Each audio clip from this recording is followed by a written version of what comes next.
So now we have with us again the Isuzu D-MAX. Let's check it out.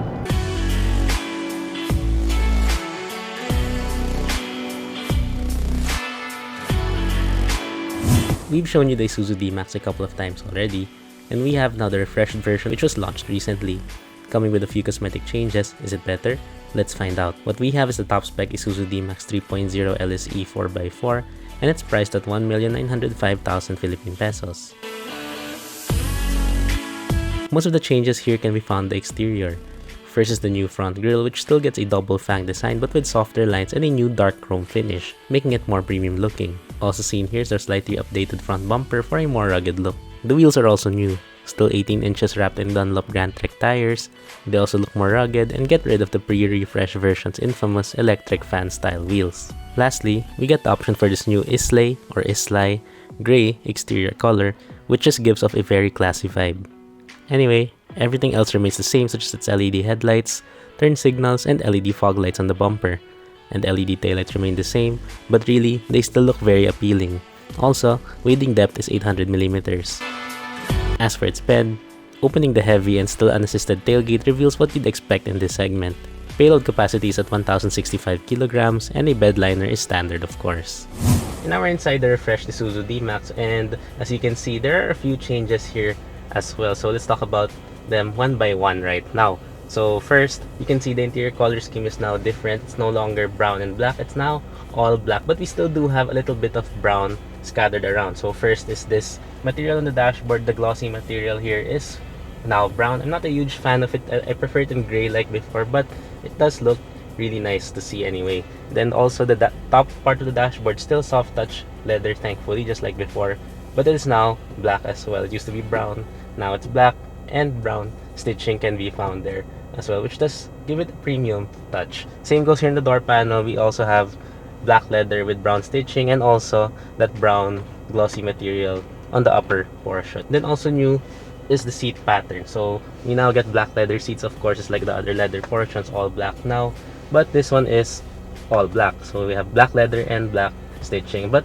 the material here used is much better than before, if I'm not mistaken. So it's softer, it also has a better pattern now. It looks a bit sportier right now, and also it's perforated, which is really nice. It makes it more comfortable to sit on. So like I always said in the previous D-MAX videos, even the Mazda BT50, these are some of the best seats you can find in the segment right now, after maybe the Ford Ranger Raptor.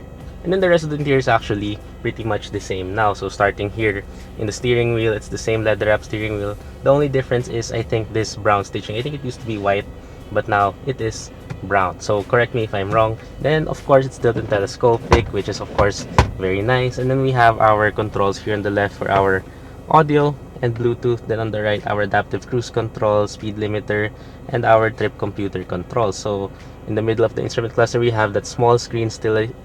I'm sad that they didn't make it bigger for this refresh, but it is still the same over there. It still shows the same information. We have our fuel economy, trip meter, our four-wheel drive display, ADAS, and our vehicle settings. So pretty much the same over there as well. Then of course in the middle here, we have this storage space on top.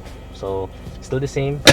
And then our 10.1 inch, if I'm not mistaken, 10.1 inch touchscreen infotainment system. So it's still the same as before as well.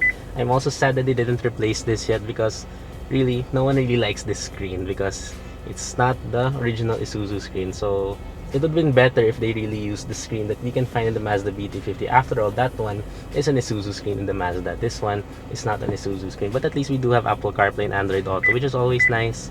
So we have that there, and also we have the vehicle clinometer, which is also something that we don't really get anymore in most vehicles these days. And again, it is very responsive, so at least we do have that. It's very easy to use, and also the touch sensitive controls in the bottom portion are also very responsive. Then moving down, we have dual zone automatic climate control, which from how many times we already used this vehicle, it is very easy to use. So before I thought that it's gonna be hard to use, but right now it's very easy. So once you get used to it, very easy to use. And below that, we have our four-wheel drive selector, USB port, a 12-volt power outlet, some storage in the bottom portion, our gear shifter here in the center, which is of course one of the best that we can find. Really feels good, in other words. And of course, reverse camera, we still have that. No 360 cam yet, unfortunately. And then Moving down, next to the shifter, we have our hill descent control button and our parking sensors off button, and some blank buttons as well. Then here, two cup holders, which are also quite big, which I really appreciate. Our center armrest right here, and then our traditional parking brake over here, which is still really loud. So as you can hear that, very loud. Now we're at the back of the D-MAX, where also nothing has changed pretty much. So of course the seats are the same black leather that we have in front, and they also do have the same material that we get here. Thankfully, same pattern, same feel, so it is more comfortable as well. And of course these seats are some of the best in the segment as well. They're very supportive, even for a back seat of a pickup truck, which is really nice. Then of course space here is pretty good. We do have a little bit of space under the front seat to put our feet, which is good. We have a good amount of leg room. Headroom is also pretty good for someone like me. I'm 5 feet and 7 inches in height. And as to what you can find here, we do have this hook behind the front seat, so it can hold 4 kilograms, maybe a little bit of grocery, something small. Then we have a little bit of storage over there, a USB port, rear air con vents, which are of course really nice to have in a pickup truck. And yeah, that's pretty much all that we can find here. Now we're driving the Isuzu D-MAX once again, so we're very familiar with this vehicle. We've driven this a lot, borrowed it several times before. We've even participated in the Philippine Rallycross using the D-MAX, which was actually a really fun experience. So we'll now get to see what's new in this refresh. And actually, in terms of driving, there's really not much to talk about when it comes to what's new, because the engine is the same, for example. So we still have the same 3-liter turbo diesel engine that produces 190 horsepower and 450 newton meters of torque. So that's the same as before, nothing's new there. And when it comes to driving, it feels exactly the same actually. So acceleration still really good. It offers a lot of torque, offers a lot of power, which is already decent for the segment. So you don't really need everything that some other models offer, like the Ranger Raptor and Hilux GRS. This is already good how it is. It's actually the same figures that you'd get in a Nissan Navara. Same goes for steering and handling. Steering is still heavy as we expect from an Isuzu D-MAX, and handling also still pretty much the same, but it's pretty direct. The steering is pretty direct, the response is pretty good, and it does lighten up a bit when you get up to higher speeds. The Mazda BT50, which is the same vehicle as this, does have a little bit lighter steering, but that's because of the choice of wheels that Mazda put in there.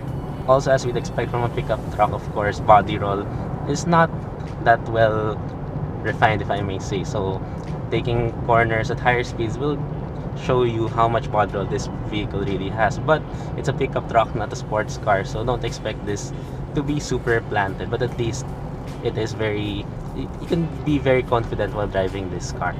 And for ride quality, the Isuzu D-MAX is of course not the best in the segment. So the Nissan Navara, Mitsubishi Strada, even the Toyota Hilux GRS, those are all better when it comes to ride quality, but this is still much better than other Hilux variants. So there's that. Of course, the ride gets a bit stiff, especially in bumpy roads and when the vehicle is not loaded.